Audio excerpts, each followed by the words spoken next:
first ever stunning admission from a woman who accused Duke University of lacrosse players of raping her nearly 20 years ago. The story was a national firestorm.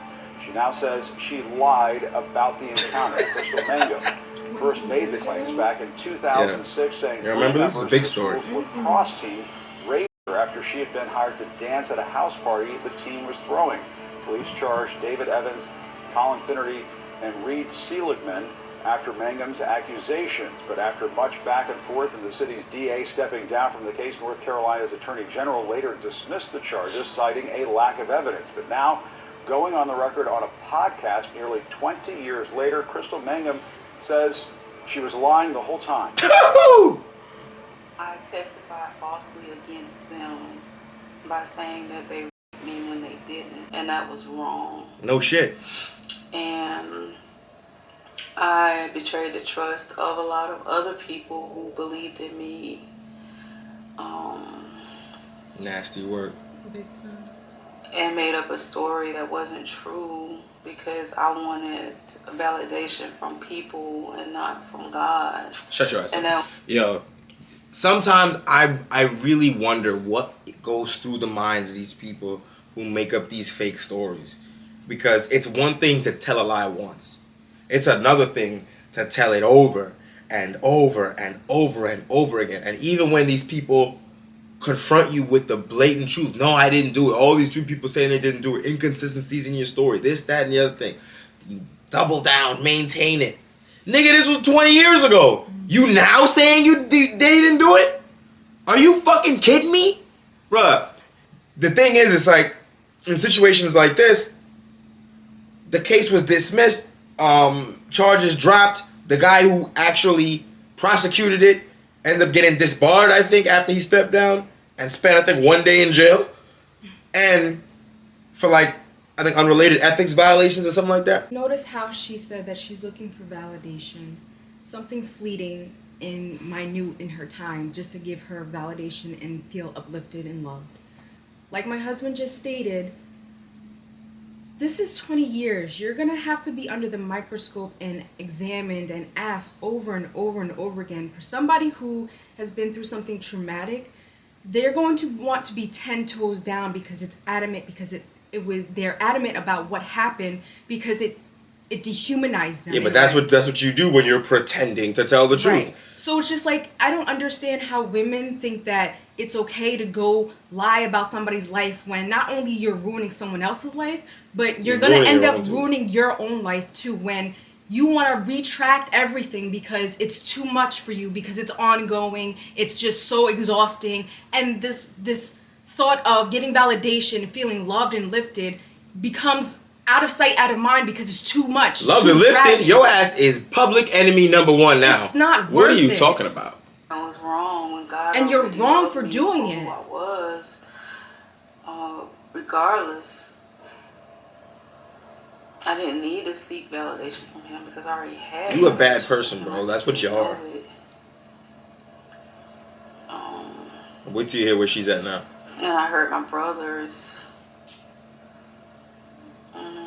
And right. You're saying this shit so calmly. Forgive me. No one should forgive you. And I want them to know that I love them.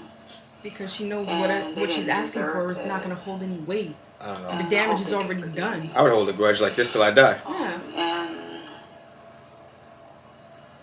that She I just hope yapping. they can heal and trust God. Hey, shut the fuck up. How the hell are they gonna heal and trust God, bitch, when you ruin their lives? Just because the case was dismissed doesn't mean that everyone believes they didn't do it. There's a good cross-section of society that still believes they did that shit, even though the case was dismissed and dropped. Bruh, stop this madness. You ruin their lives. Now you come up and just say this shit nonchalantly. Right. Like, what the fuck? You may have found God and asked for forgiveness from God. However, these men don't have to forgive you because you did the act. Not God. You did the act. So you asking for their forgiveness, there's no forgiving in the fact that you withheld 20 years of their life with this accusation of rape. Because they never went to jail, but that doesn't matter because they had this shit hanging over their head their whole lives. Every place they ever went, their names are associated with this shit. And people looking at them like, did they really do it? It ruins the men's reputation because it carries on with them and it defames them as a person. But that's the problem. It's just the accusation. The accusation alone is what ruins your life. Right. Even though you get acquitted or they dismiss the charges, the accusation still follows you. Crackhead behavior. Crackhead shit. And know that God loves them. Yeah. I can't hear this shit because this is all bullshit. The devil is with you.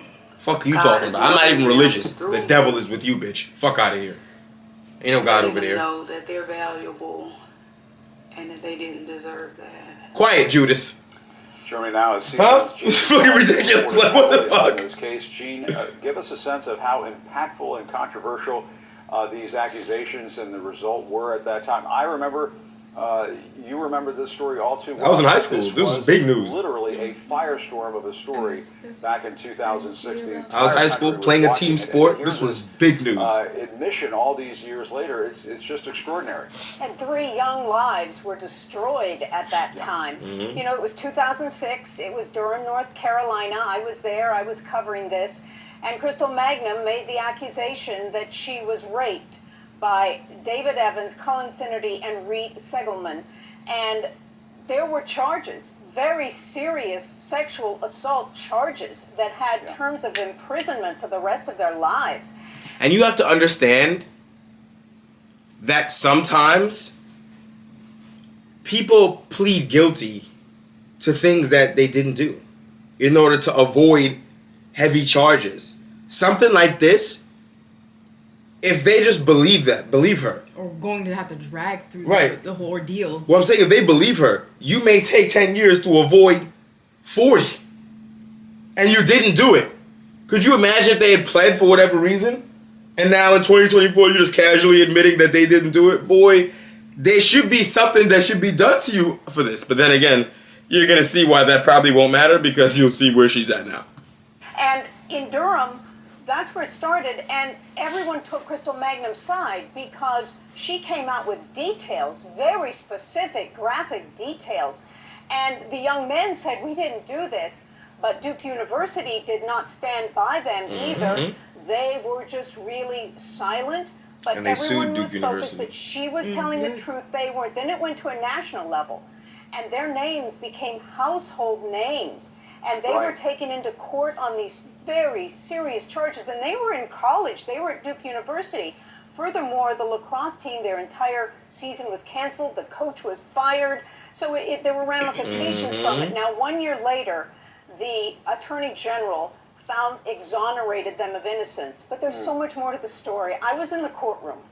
And Mike Nifong, the district attorney of Durham, He's the was one that went to charged jail. with criminal The district contempt and then also for disbarment of his bar license. Yeah, they took it away. And it came out what the truth was. One of the defense teams had a young attorney, just got out of law school, and he would stay up at night reading the thousands of pages of DNA evidence. And he found something in one of those thousands of pages that confirmed They fucking that suppressed their it. DNA was not a part of DNA Brady. that they had collected from her. Brady violation. And that DNA evidence is actually one of the major factors that they were exonerated, and that came out during Mike Nifong's trial. He was convicted, by the way. So, in case y'all don't know, when prosecutors are prosecuting people, and in civil cases, you exchange discovery. Parties are allowed to, for lack of a better word, rummage in each other's files, so to speak, in order to get information relevant to the trial that you're forced to give up. Civil cases. In criminal cases, that applies too, but in the way it applies to the government is that if they are in possession of something that tends to indicate that you did not do the crime, they must turn it over. They can't hide it. They can't suppress it. Okay. Right? It's United States versus Brady, I think, but that they call it a Brady violation, right? So they hide that. That's an automatic grounds for a mistrial or you getting exonerated if you've already been convicted, right? So the point is that they were exonerated later, but not and that was one of the things that led to their exoneration. But that was suppressed by this dude during the trial, or during the beginning parts of the prosecution, which is why his ass was facing disbarment, because that's one of the most serious fuck ups you can do as a prosecutor. The district attorney who had stood by her As it should be. had And just for context, so y'all understand this, right? When was Brady? It wasn't. Let me look that up. When it wasn't that long ago. Really? So you have to understand that before that, prosecutors were hiding evidence against defendants left, right, and center for the entire history of our fucking country. 1970 is that case. So understand that every case before 1970, obviously you're still supposed to turn this shit over, and it was frowned upon to do shit like that. Right. But it wasn't no automatic kicking of the case, no automatic disbarring, no automatic let me out of jail. It was none of that. But I also think it's also because a lot of people don't understand the difference between civil and federal. And That's why civil and criminal, yeah. Criminal. But people just don't understand how Wild West our justice system used to be prior to like the mid 1900s. Before that, they were just doing whatever. The police were beating people, forcing confessions, all type of shit was going on. Interviews A lot about of shady how shit. she was Yeah. so viciously, and then they reclaimed their lives. But right there, I believe that's David Evans right there. He said that he, at the time, because he was in the courtroom during Mike Nifong's trial, he wanted to become an attorney because he wanted to help others who were wrongfully accused. Yeah. And I don't know if that happened, but that is what he He's wanted like at that. that time. But they'll always be the three Duke lacrosse players, right? Yeah. You say the name That's right. Colin Finnerty, especially if you live in Duke, in Durham, you're going to know people who from that that is. area, they And people Gene, from that time period school's, know that shit. lacrosse Yeah, remember. program was just smeared. I mean, and Yeah. I'm The sure coach was some of fired. the Season school, ended. just suffered major reputational damage after that. Is there anything that could come as in part of the fallout of this? I mean, could fucking there be lawsuit. Some sort of What are you lawsuit? talking about? I mean, I suppose there might The not problem be is- much to sue for here. It There's doesn't nothing sound to like get. Crystal has a whole lot of assets on her. Well, she's on in her side of prison. things. Yeah, She's in right. prison right now for murder. And Wait, what? So Yep. that's true. There were several lawsuits at the time, one against Duke, another against Durham, the city of Durham. But she did now that that one. she has come out on the record saying it, What? let's see legally Wait, what is I available. wonder if they're gonna say who because she it killed. has been almost 20 years, and I'm sure her Unreal. resources are very, very sparse at this point. She has nothing, bro. But we have tried to contact the three now men involved in this, their attorneys, and a local paper said that there are not comments at this point of They don't want of nothing their to do with reaction this, to all bro. of this. Wow. That's Gene, crazy. all right, Gene, stand They already by. got their money. Really They don't want nothing to appreciate do you with it. being on with us. They got 20 million Why from do you Duke. have to say it? Katerina They got 20 million from Wow, Duke. She is the podcaster Nice. who interviewed. But I don't know if they're gonna say or not. But she's in prison for killing her boyfriend.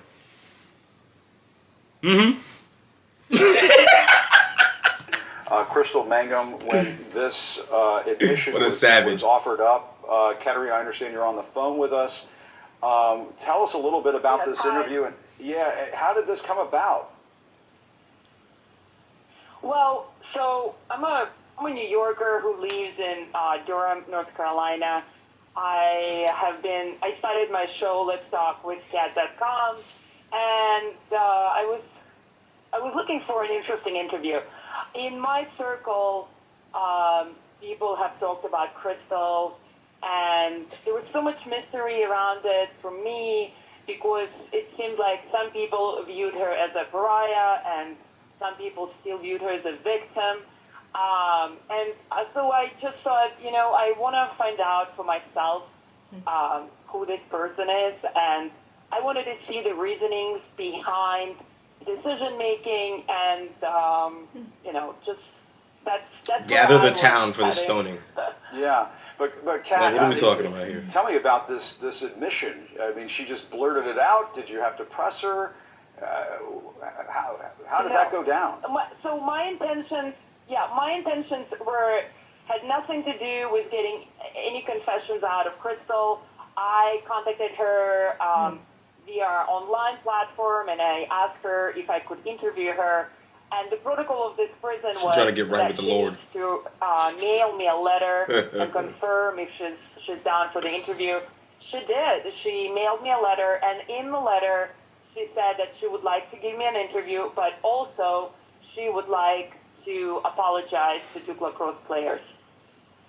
And so she just So that was says, a surprise. It was surprising. yeah, and she just says she made it up. It was a false accusation. Did she say Yes, why? but I wonder about. Yes. Well, so yes, if you watch this. All right, yeah, we heard what she said. That's crazy. Man, like I said, the allegation alone will ruin your life, even when the allegation is disproven. Yep. We saw. I don't care what the courts say. We saw Jonathan Majors running for his life from this bitch, and my boy's whole career got knocked off the tracks, bro. Derailed. Shit, look at freaking Meg. The whole situation Right. with Meg. Tori's in prison, And now she's on Hulu. and that boy did not do it. Admitting that she did have relations with him. She So lying, it's just and we like- knew you were lying. Like the whole thing is just bullshit. The point is like these accusations, even when disproven by demonstrable facts, people ignore that and will still go with what they want to go with. Because it's always believe all women. Women are victims. Yes, when they act like victims, but we can call there are certain acts. Sometimes we can. Well, that too. But there are certain behaviors that we have looked at and examined how people react when they are victims. And some of these women are just walking around proudly as if they can't be touched. And that's not victim mentality. Like a lot of these women, it's like the way they. I mean, some people would say that psychologically, you know, it's hard. Everyone's response to trauma is different. Yeah, and so you can't necessarily identify them by how they behave. However, they'll be humble. It seems to not always, I guess. but it seems to me that when they are lying, there's always some kind of fucking tell. At least most of the time. Like for example, I don't know if y'all been watching the I mean, maybe we'll do a video on this, but the new accuser for Jay-Z and Puffy, and I heard a little bit of that story from her in her little interview on whatever channel that was, and I'm just like, shit sounds a little suspicious. I'm not gonna lie to you. There's a lot of holes in your story, right? You an autistic kid and a 13-year-old, and someone drove you 5 hours somewhere and just left you there, and you want us to believe that's what happened? It's a little strange. And conveniently, the only person who is able to corroborate it has died. I don't know. You tell me. Let me know what you think in the comments. This is outrageous. We can't even put her ass in jail. She's already in jail. Can't sue her. She don't got no fucking money. Boy, ain't that some shit?